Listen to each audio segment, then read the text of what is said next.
This chapter continues the previous themes related to politics and the economy, extending the discussion to how economic development and growth are impacted by decision-making processes and the power dynamics existing between competing interests in society. The study of economic growth and the importance of politics in that process has focused a lot on data collection and analysis of the causes of growth. In other words, what can countries do to become wealthy? Since the mid-20th century, powerful international institutions, under the influence of Western Europe and the United States, have embedded certain assumptions about free market capitalism and its ability to help countries achieve this growth. Since we equate wealth and power and well-being of life, the assumption is that countries need wealth, and a lot of it, to reach a satisfactory level in these areas. Economic development is therefore a given goal of all governments: how to create the conditions for growth. The distinctions between countries that have achieved high levels of wealth and development and those who have not are usually denoted by the terms developed and developing, but sometimes first and third world countries are also used, even though that is more derogatory.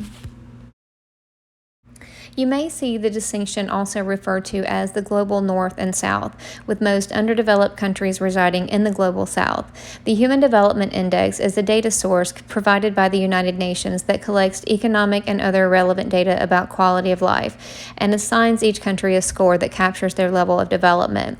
When these scores of HDI are mapped onto the world map, you see that most low-income countries are in the south, while high-income countries are in the north, with the exception of Australia. Given that the assumptions about what helps countries develop is based on the capitalist countries that are dominant in the world, there are several policy decisions that go along with market-based economic growth. The first is that political and legal stability are required for market-based transactions and consumer and investor confidence. In essence, the rule of law must be generally respected by most citizens. In addition, market-based growth requires protection of property rights so that individuals are assured they will not lose property needed to generate profit to robbers, thieves, or a state that decides to confiscate property. Markets also require the government to provide for basic services and infrastructure. Transportation and shipping networks require roads, ports, airports, railways, and bridges. The government must also provide stable and sound currency that includes low inflation. Market-based growth relies on the investment of capital to produce profit, so governments should make sure their tax structure is permissive to outside investors. Finally, the market-based prescriptions include openness to trade outside of state borders as opposed to closing markets or autocracy. But there are common problems encountered with market-based economics. In the first place, with economies that are open to the world and thus competing with firms inside and outside of their states, economic growth can be unpredictable. Another common problem is unemployment rates. As industries shift and innovate, workers are not secured employment, and in fact, their flexibility and willingness or ability to move to other industries to earn money is an important facet of capitalism. But unemployment creates problems because individuals cannot support industry as consumers if they are unemployed, so the state has an interest in solving unemployment. Two popular ways are through lowering costs to workers through lowering tax rates, or through cash transfers, or through lowering of interest rates to make it cheaper to borrow in order to consume. The problem of inflation is another problem in all types of economies. Inflation refers to the rising cost of goods relative to the value of the currency. If inflation reaches too high, people will begin to hoard goods and save money, causing a retraction in the economy. Government solutions to unemployment that involve creating cash flow also lead to the lowered value of money and increasing inflation. In worst-case scenarios, these two economic indicators can influence states to spend more than they are bringing in. This is what we mean by deficit spending. This is different than the debt, which is the amount of money owed to public investors and private investors. This includes regular citizens. This is what the government uses to make up for shortfalls in its budget. Thus, debt becomes another expenditure year after year. A common source of inflation is growth itself. As new products enter the market in uncertain quantities, and if demand exceeds supply, prices can be unstable. The response to inflation, according to free market theorists, is to cool off the economy by discouraging spending at the government and individual level. This is also known as austerity.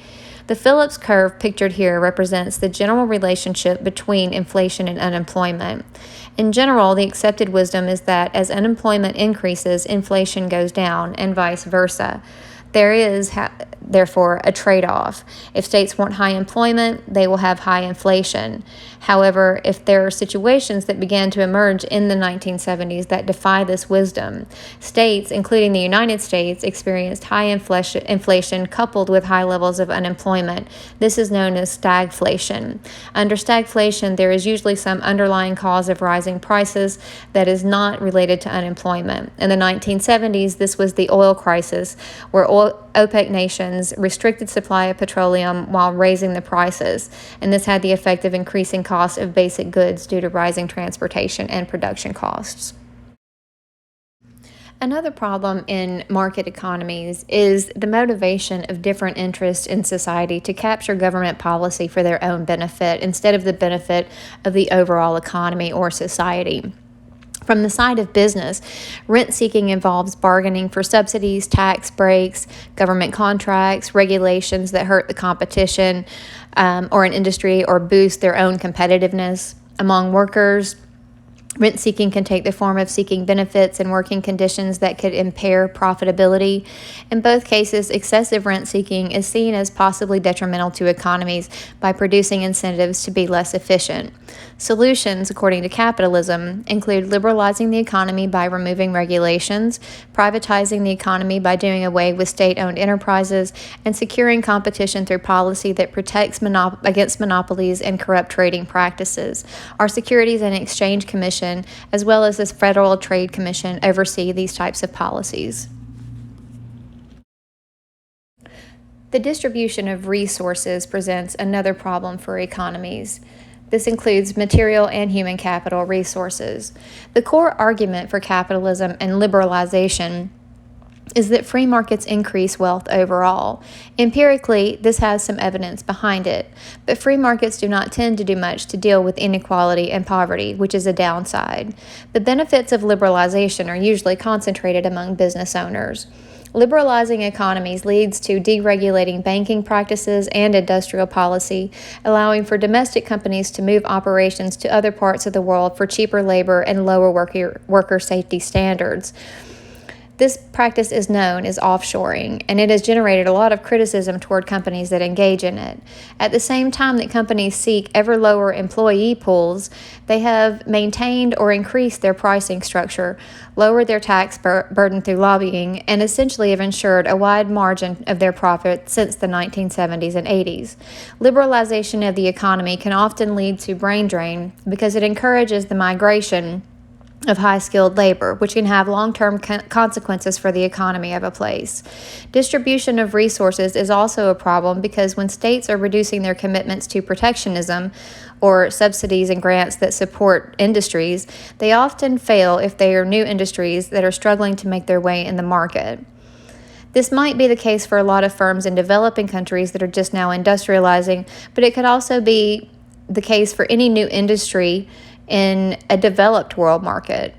While developed countries are in a better position for startups, individual businesses in the United States of smaller sizes generally do not get the same levels of subsidies and benefits and tax breaks that larger MNCs get. This gives multinational corporations a competitive advantage over smaller businesses. And finally, industrial policy of states is very important for determining the type of distribution in a state, not just the type of material distribution of goods, which is of course determined by industrial operations, but also the distribution of resources to assist workers who are temporarily out of work due to shifting industry patterns. All of these questions are especially important to countries in developing regions.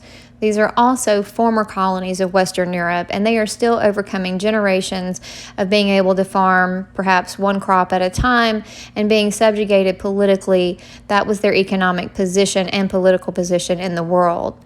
Today, some argue that neocolonization is occurring through the exploitation of developing countries by international financial institutions. The largest of these is the World Bank and the International Monetary Fund, or IMF. These are institutions that states are parties to, and they contribute shares of money to loan and, in fewer cases, grant to countries with development projects. Both of these are dominated by the United States and Western Europe in terms of control and policy. Both of these institutions have been crucial players in international trade and finances since the 1940s, as they were formed alongside the United Nations. Another way that the U.S. and Western Europe maintain financial ties is through overseas development aid. Both aid and loans have been offered to developing countries under what is known as conditionality, related to the Washington Consensus. In order to qualify for funds, states must agree to abide by several key components. These include the same criteria established earlier for the functioning of market economies: openness, liberalization, property rights, sound money, and government investments limited to infrastructure. Since the 1980s, it has been a foregone conclusion that freer markets and neoliberalism are necessary to raise the GDP and industrial profile of these countries, and it is largely through these conditions on funds that neoliberalism has spread to most of the developing world, largely to its detriment. Countries underwent shock therapy, a situation where economic policy is drastically reversed from public to private ownership and welfare state provision to no welfare state provision, as well as structural adjustment programs, which involves updating the legal code to remove regulations and laws relating to state involvement in the economy. Much of this logic about free markets comes from the preferences of Western Europe and the United States. In spite of their external policies supporting these measures, they largely did not use these own measures during their own development, and they, to some extent, still do not. For example, many countries are no longer allowed to subsidize their agricultural products if they wish to trade with us, and they must allow for competition from foreign exporters of agricultural goods. Only the United States and Europe still subsidize their agricultural goods, which makes them cheaper to produce and more competitive with local farmers in other countries. This type of imbalance has been addressed, at least in part, by the World Trade Organization, but many states remain critical of the structure of that organization and its ability to ensure fair participation of all countries. Modernization theory was a theory proposed in the 1950s that argued that economic and political development went hand in hand, and that societies essentially progressed from primitive to modern over time, sophisticating in their economic and political systems to match new sophistications in society. According to this theory, if a country has not modernized, it must look to the path that was taken by other countries and emulate them. If they cannot develop, it is due to some flaw within those countries. Dependency theory was a direct response to modernization theory, which clearly guided most foreign policy of the powerful countries starting around the middle of the country as they grappled with how to deal with the emergence of new independent states in the world economic system. Some would say that instead of allowing for free competition from other states, the powerful states have arranged trade deals and aid and loans that will keep them in a dependent state. In fact, this is what dependency theory says, that poor countries have not failed to modernize due to their own flaws, but because of the path dependency nature of the economy. Because poor countries started their development on uneven footing, and countries that had their intellectual, industrial, and political determination squelched, that the reason for their poverty was actually dependency on rich countries.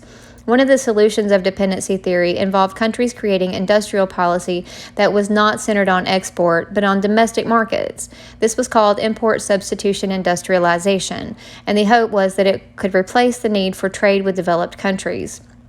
Under ISI, governments would promote public corporations, control investment, negotiate with foreign firms for only the imports that were necessary.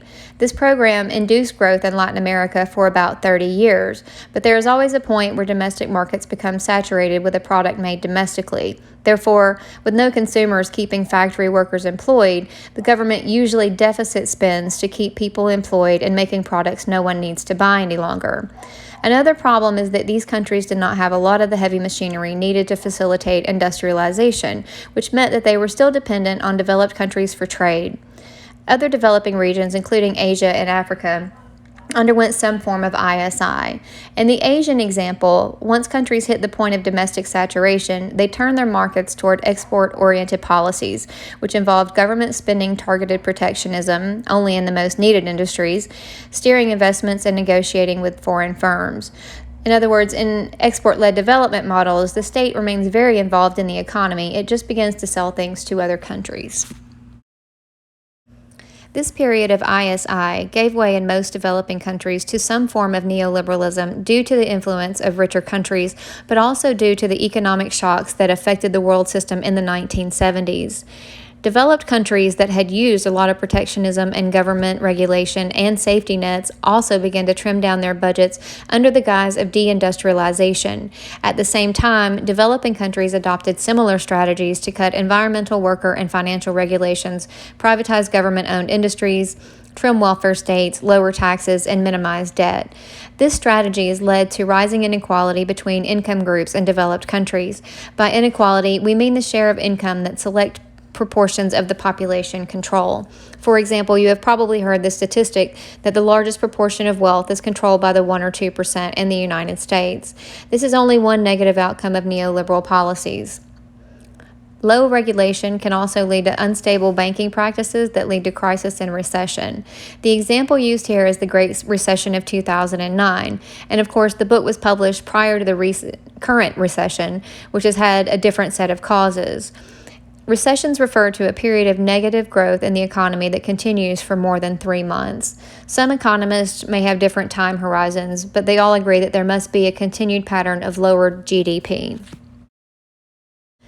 The line graph presents historical data since the 1980s that shows economic trends across various countries. GDP growth as a percentage of previous year's GDP has been uneven, and the overall trend has been a slowing of growth among these countries, which you'll notice are mostly developed countries. If you look closely at the years, you can see that in 2008 there was a steep decline for all of the countries listed. The Gini index is an index of inequality between incomes within a country. The higher the score, the more unequal incomes are. We see in this graph that among developed countries, the United States has the highest inequality, followed closely by the United Kingdom. I close here by pointing out that there are some assumptions that political scientists and policymakers alike have made about the question of development. I think it's important to recognize that what counts as prosperity and quality of life vary markedly by culture and location, while the policies of international financial institutions in developed states have often assumed that more buildings, roads, stores, and amenities are the ideas behind development. But indigenous cultures around the world take issue with this question and point out that these strategies have had very negative consequences for the environment. We should, of course, balance this out by saying that many activists and organizations work very hard to promote policies that include vaccines, health care, clean water, and adequate food as part of the concept of development. So it isn't always about money. But we do need to continue to have the conversation about what development really means and allow for developing countries to define this concept in their own terms instead of those of the industrialized wealthy countries.